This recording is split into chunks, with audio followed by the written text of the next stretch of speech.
Mapagpalang gabi po sa ating lahat at tayo na po ay ngayon ay nasa it's Sunday evening. Welcome na muli sa ating daily evening devotional.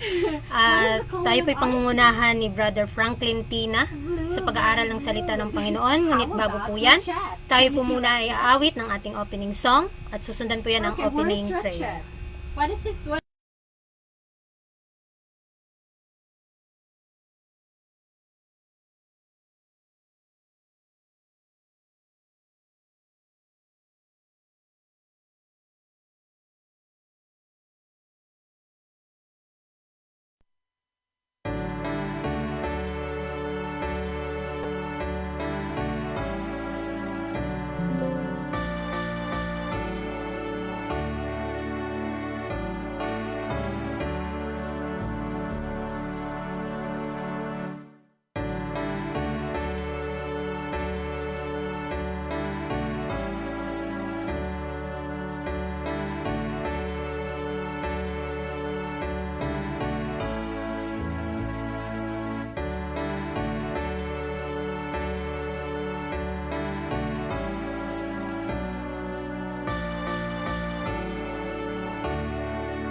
Ako pong inaanyayahan si Ate Tricia para po sa ating opening prayer. Nag-drive to. Okay po, Kuya Frank.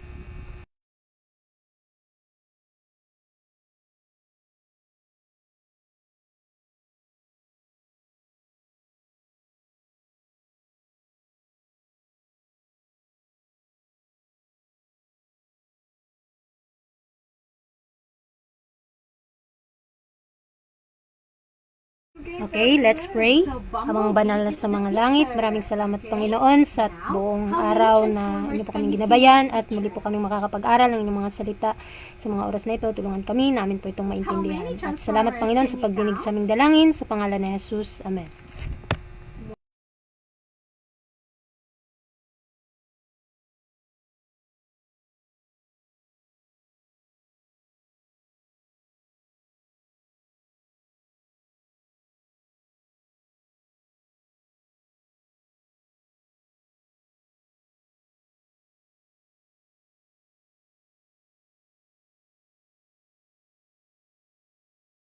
Atin na pong pakinggan si Brother Frank. Okay, magandang hapon po mga kapatid. So ngayon po tayo po ay muling mag-aaral ng ating pong devotional, ating pong daily evening devotional na ang pamagat po niya ay A Kingly Procession. Ang kanya pong aklat ay sa God's Amazing Grace, February 8. So ngayon atin pong malalaman ang kwento po ng ating pong Panginoong Hesus kung paano po siya tinanyag ng mga karamihan bilang isang hari. So ang ating kwento ay may kita sa aklat ng Matthew chapter 21. Matthew chapter 21. Okay. Chapter 21 verses 1 hanggang verse 11. So ang ating pong key-text ay makikita sa Sikaraya 9, chapter 9 verse 9. Sabi dito, "Rejoice greatly, O daughter of Zion. Shout, O daughter of Jerusalem. Behold, thy king cometh unto thee. He is just and having salvation lowly, and riding upon an ass and upon a colt, the foal of an ass." Ito pong pangitain ni Sikaraya ay natupad po ito sa panahon po na ang Panginoon ay nandoon papasok sa Jerusalem. Nung siya po ay malapit ng ipako sa cross, nung siya po ay last week na kasi ito na last week ng kanyang buhay dito sa lupa.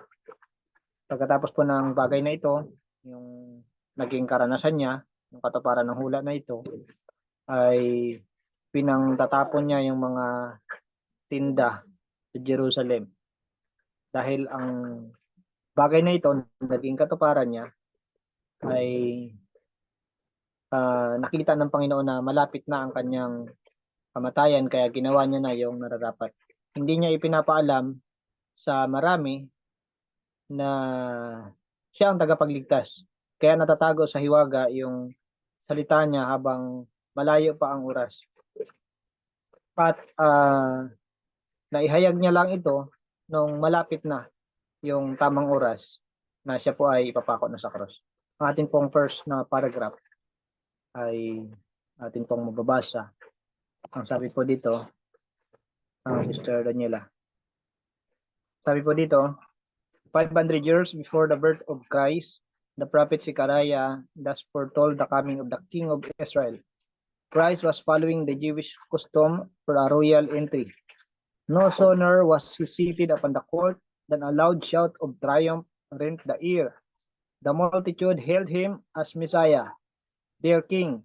They could lead a triumphal procession with no royal standards, but they cut down the spreading palms, boughs, nature emblem of victory, and waved them aloft with loud acclamation and hosannas. 500 years pagitan ng pagkasulat ni Sikaraya, yung kanyang hula na ito sa kapanganakan ni Kristo. At nung mangyari nga ito, yung bagay na ito, ginawa ni Kristo yung kung ano yung kaugalian ng mga Hudyo. Hindi sa physical, kundi sa spiritual ang gusto ni Kristo na maunawaan dito ng kanyang ng bayang Israel. Kasi kapag yung mga mananagumpay na galing sa labanan ay umuwi, galing ng giyera, galing sa pakikipagdigma, ganito po ang pagsalubong ng mga Israelita sa mga sundalo, sa mga mananagumpay na kawal ng Israel. So sa pagkakataong ito, si Kristo po ay pinabayaan niya rin yung pinabayaan niya lang na ganun yung gawin sa kanya ng mga Israelita kahit yung kanyang ginagawa ay spiritual, na alam naman ng mga Israelita na si Kristo yung hari o yung Misaya na ipinangako na katuparan ng hula ng mga propeta. Kasi pinagaling niya yung mga may sakit, nakakita ang bulag, bumangon yung patay, kahit si Lazaro na nakaranas ng kabulukan ng kanyang katawan, nabuhay, at yung mga pilay nakalakad. So kaya napag-unawa nila na ito yung hari, kaya ganito yung kanilang ginawa. At sinabi pa dito na yung karamihan daw po ay sumisigaw na papuri. Papuri sa anak ni David. Kung babasahin natin yung kwento niya dito sa Matthew 21, verse 1 hanggang 11. Papuri sa anak ni David, hallelujah. So, sumisigaw sila ng Hosanna at victory. At sinasabi pa dito na yung kaganapan na iyon ay hindi sa pamamagitan ng paghahakot ng mga alipin, kundi inilatag nila yung kanilang mga damit, kumuha sila ng mga palma, ng mga sanga ng kahoy at inilalagay doon na nagpapahiwatig na si Kristo yung kanilang hari, spiritual na hari. So sa kasunod po,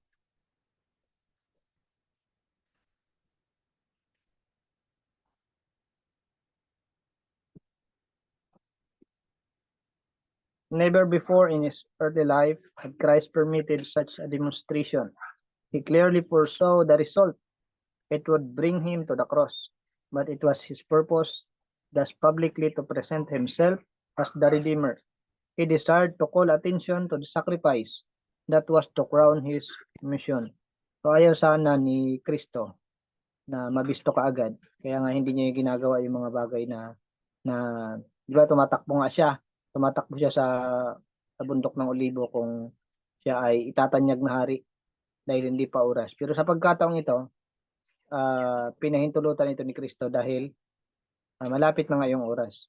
At alam na alam ni Kristo kung bakit niya hindi yun ginagawa noon, kung ano yung kahantungan ng bagay na yun. Kasi ipapako siya sa cross.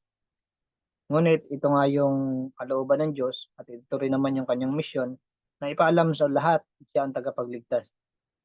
Siya yung katuparan ng sacrificial offering na ginagawa ng mga Israelita. Siya yung tupa na ihahandog.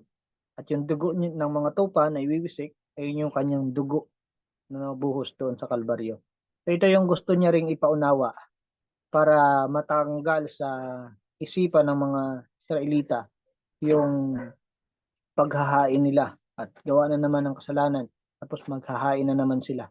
Gusto ni Kristo na maunawaan nila na si Kristo ang katuparan ng kanilang ginagawa upang sila ay makasunod sa kanya at hindi sila maligaw at magkaroon sila ng kaligtasan. Next po.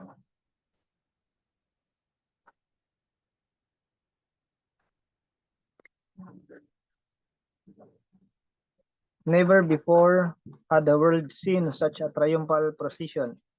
It was not like that of the earth's famous conquerors. No train of mourning, captives as trophies of kingly valor made a feature of that scene, but about the Savior were the glorious trophies of the slavers of love for sinful men. Kaya nga, ini-expect ng marami na lahat ng mga sinasalita ng Panginoon, lahat ng kanyang ginagawa ay mga physical. Kaya nga kung maalala natin na nung si Kristo ay ipinanganak, nung sa Matthew chapter 1, chapter 2, and chapter 3, kaya binabanggit doon na nung siya ay maipanganak, pumunta doon yung mga pantas na lalaki at yung mga pastol na pinakitaan ni Angel Gabriel. At nung malaman ni Herodes na ipinanganak ang hari ng mga Israelita na nakasulat sa aklat ng Lumang Tipan, doon sa hula, ay gusto niyang ipapatay kasi ang iniisip ni Herodes, nakagawan siya ng trono. Ito kasi yung pag-iisip ng mga tao, di ba? Mga physical o mga literal na mga bagay. Kaya yung nangyaring ito sa ginawa ng Panginoon ay parang na yung mga tao ay naguluhan kasi nga hindi yung mga kasama niya doon sa paligid niya kundi yung mga parisuyo, yung mga leader ng simbahan. Pagpasok niya nga sa templo, di ba? At sinasabi pa rin naman dito na ito raw ay kakaiba sapagkat ngayon lang nangyari ang bagay na ito. Sapagkat yung mga mananakop na nananagumpay, dala nila ang maraming alipin at kakaiba ang eksena kumpara sa sa kanilang nasaksihan ngayon. At ang sabi dito, yung glorious trophy ng paggawa sa pamamagitan ng pag-ibig ng Diyos at ni Kristo sa mga makasalanan. There were the captives whom He had rescued from Satan's power, praising God for their deliverance. The blind whom He had restored to sight were leading the way. The dumb whose tongue He had lost should the loudest hosannas. The cripples whom He had held bounded with joy. Lazarus, whose body had seen corruption in the grave, but who now rejoiced in the strength of glorious manhood, lead the beast on which the Savior rode. So ito po yung kanyang mga pinagaling, yung mga himalang ginawa niya. Nakita ang bulag, nakalakad ang pilay, pati si Lazaro na nakaranas ng kabulukan ng kanyang katawan. Ito po yung kaibigan ni Jesus. Ay sila yung mga nangunguna doon po sa sinasabi ditong prosesyon na nangyari. Ito po yung triumphal entry sa Jerusalem. So next po. That scene of triumph was of God's own appointing. It had been foretold by the prophet, and man was powerless to turn aside God's purpose. Itong senaryo na ito ng pananagumpay raw ay ito po yung inappoint ng Diyos. At ito po yung sinasabi ng propeta na kahit sinong tao ay walang kapangyarihan o kakayanan na baguhin man o ibahin man kung ano yung purpose ng Diyos. Kaya yung mga hula sa lumang tipan hanggang sa bagong tipan ay mangyayari at mangyayari. Ngunit gustong ipaunawa sa atin ng Panginoon na piliin natin yung sa panig niya. Kasi kahit hindi natin piliin yon, mangyayari pa rin yun. So sa atin po, gusto ng Diyos na tayo po ay pumili. Dalawa lang po ang pipiliin natin. Yung sa mabuti o masama. Yung sa kaligtasan sa kamatayan, sa kadiliman at sa kaliwanagan. So piliin po natin yung sa panig ng Diyos sapagkat mangyayari at mangyayari pa rin kahit ano man ang mga pangyayaring maaring mangyayari kung ano ang hula. Ang kagandahan lang nito sa huli kung tayo po ay pipili sa Panginoon, wala hanggang buhay ang atin pong makakamtan. So sa atin pong next na paragraph, last na bata to. As well might the priests and rulers attempt to deprive the earth of the shining face of the sun as to shut from the world the beams of glory from the Sun of Righteousness. In spite of all opposition, the kingdom of Christ was confessed by the people. So, ano naman ang gawin ng mga pari, ng mga namamahala sa sanlibutan ito? Kahit sa panahon ni Kristo ay hindi pa rin nila na harang kung ano yung nararapat. Yung liwanag na dapat na sumisilang sa mga tao sa pamamagitan ng ilaw ng katuwiran ay magliliwanag pa rin kahit ano ang gawin ng mga nangunguna. At yung sa pagtatago o sa karamihan ng mga oposisyon, ang kingdom ni Kristo, ang kaharian ni Kristo, ang kaharian ng Diyos sa pamamagitan ni Kristo sa kanyang pagpapakilala ay ipapahayag ng bawat tao. Ang kaharian pong ito, gaya po na nabanggit kanina, ay hindi po physical, hindi po sa lupa, hindi po sa building, kundi po spiritual. Na kung saan si Kristo ang hari at ang kanyang mga mamamayan ay ang mga taong sumusunod sa kanya, ang kanyang mga lingkod. So ito po ang naging kwento ng ating pong pag-aaral patungkol po sa prosesyon ng Panginoon sa Jerusalem, sa kanyang pagpasok sa Jerusalem bago po siya naipako sa cross. Ito po yung kanyang spiritual na ibig sabihin. Magandang gabi po sa ating lahat. Sana po ay marami tayong natutunan. Maraming salamat, Brother Franklin. Thank you so much. Napakaganda at highly illustrated nating mensahe ngayong gabi. Praise the Lord. At tayo nga po'y na-inspire nga muli. Una sa ating pagsasama ngayon sa ating worship at ikalawa ay sa mensahe na ating napakinggan.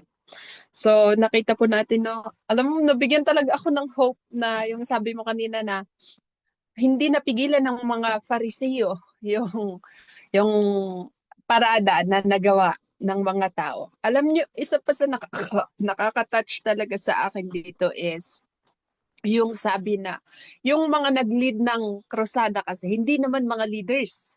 Ito yung mga natulungan, ito yung mga nagamot, ito yung mga na-inspire ni Jesus na kaya walang makakapigil sa kanila. Yung mga bata, walang makakapigil sa kanila to the point na walang magagawa yung mga Pariseo talaga sa kanila. So, ito yung napakalaking pag-asa in a sense na at the end of the day, alam natin na kahit ang mga pangyayari ngayon ay napakasama, kahit ang mga nangyayari ngayon ay hindi na ganon kaganda sa ating harapan. Alam natin at the end of the day, ang mananalo pa rin ay si Kristo. At yung mga hula na pinapag-aralan natin ngayon ay mangyayari yon. Hindi dahil kaya nating gawin, kundi dahil pag Panginoon ang nagtakda, mangyayari yon. So, sa mga tumutulong tapos sa halip na pasalamatan ay sinisiraan pa, wag kayong wala ng pag-asa kasi at the end of the day, doon sa procession tayo magkikita-kita sa langit. Tapos doon tayo magkakasama na wala nang sino mang makakapaghiwalay sa atin doon sa pagmamahal ng Panginoon. So, maraming salamat po. Alam ko po na marami pa pong sasabihin ang ating mga kasamahan dito sa Zoom. Akin nga pong tinatawagan yung mga participants dito ngayon na kung na-inspire man kayo, naway i-share nyo rin kung paano kayo in-inspire ng ating mensahe ngayong gabi.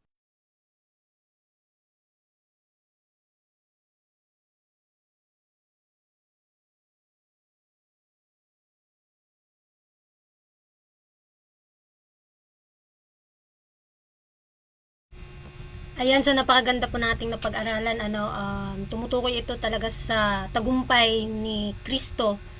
At pinapaliwanag dito na nung pumasok siya sa Jerusalem, na fulfill nga po yung prophecy. And when Jesus entered as a humble king, ay yun na nga, sakay-sakay siya sa What is he doing? tawag doon yung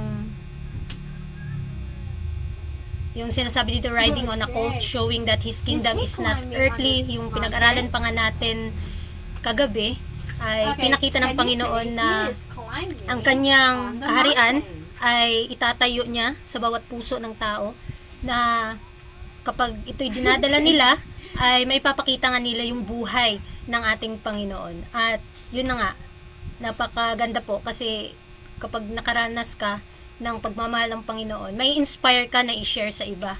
And Okay, what isa did pa he na napasok sa isip ko is when Christ say? He said, teach us na kung paano maging humble talaga.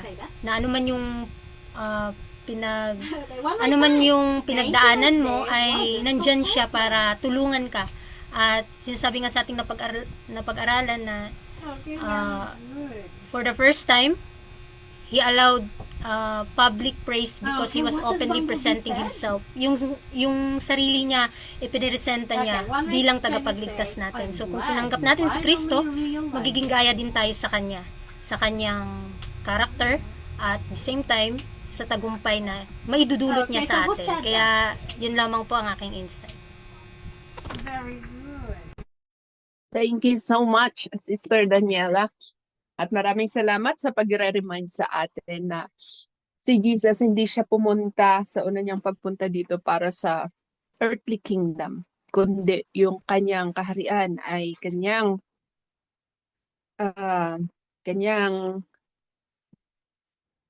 itinatag sa mga puso ng mga bawat loyal na mananampalataya sa kanya.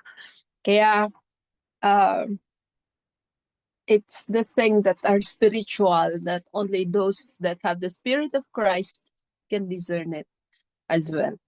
Kaya ang maganda dito sa kingdom na itinatag ng Panginoon, hindi siya corruptible as the kingdom na nakikita ng mga tao at that moment. No, though yung sabi ng ating speaker kanina, no, na they desire na si Jesus maging hari na nila.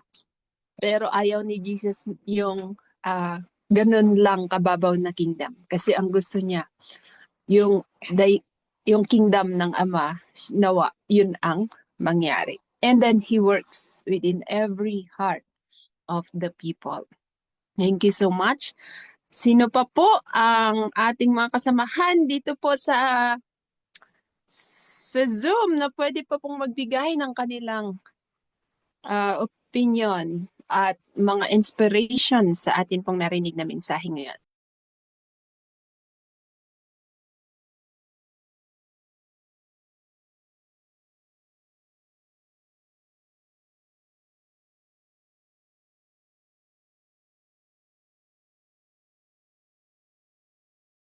Okay, kung wala na po, tinatawagan ko po ang ating Master Control to present now our closing song, and then we will proceed afterward with the closing prayer of our speaker.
Tayo pong lahat ay tangin.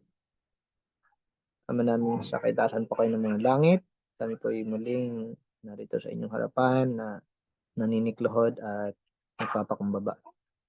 Muli po, pinapasalamatan ka namin sa inyong pong pag-iingat sa amin sa maghapon, sa unang araw ng sanlinggong ito. At kundi naman sa amin pong pag-aaral na patungkol po sa prosesyon ng ating pong Panginoong Hesus. Maraming salamat sa mga gems of truth na amin pong natanggap ngayon at yung mga realization na inyo pong ibinigay sa amin at yung mga mahalagang bagay na amin pong kinakailangan gawin upang kami ay mapasama sa kaharian ng aming pong Panginoong Hesus. At amin pong kasamang inilalapit na kami po ay mapatawad aming mga nagawang pagkakasala, may mga pagkukulang, mga pagkakamali sa aming buhay. Tulungan niyo po kami na kami po ay makapanagumpay sa aming kahinaan. Tulungan niyo rin naman kami na makapanagumpay sa sanlibutan ito at sa gawa ng kaaway. Aming kasamang diadalangin na sana po ang amin pong mga kapatid na nakinig at ang mga hindi po namin nakasama ngayon ay ingatan niyo po sa kanilang buhay, kanilang paglalakbay bilang isang Kristiyano. At tinadalangin din naman namin ang mga kapatid na pansamantalang magpapahinga sa gabing ito, ay ingatan sila at kapayapaan naway sumaaming lahat, aming puso't isipan. Ingatan ang aming mga mahal sa buhay. Ito po ang aming panalangin sa pangalan ni Jesus. Amen. Amen. Thank you so much, Brother Franklin, and thank you so much sa ating lahat ng ating mga participants ngayon. We praise the Lord for this evening fellowship and as well as our viewers from FB Live. At nawa po ay lalo pa po tayong mabless, lalo pa po tayong mag-attend sa ating every night, every morning na mga worship. So ang ating pong worship tomorrow, I'm inviting you to join our 5 a.m. morning worship and then 6 p.m. po sa gabi ulit. God bless everyone and good evening. Let's go.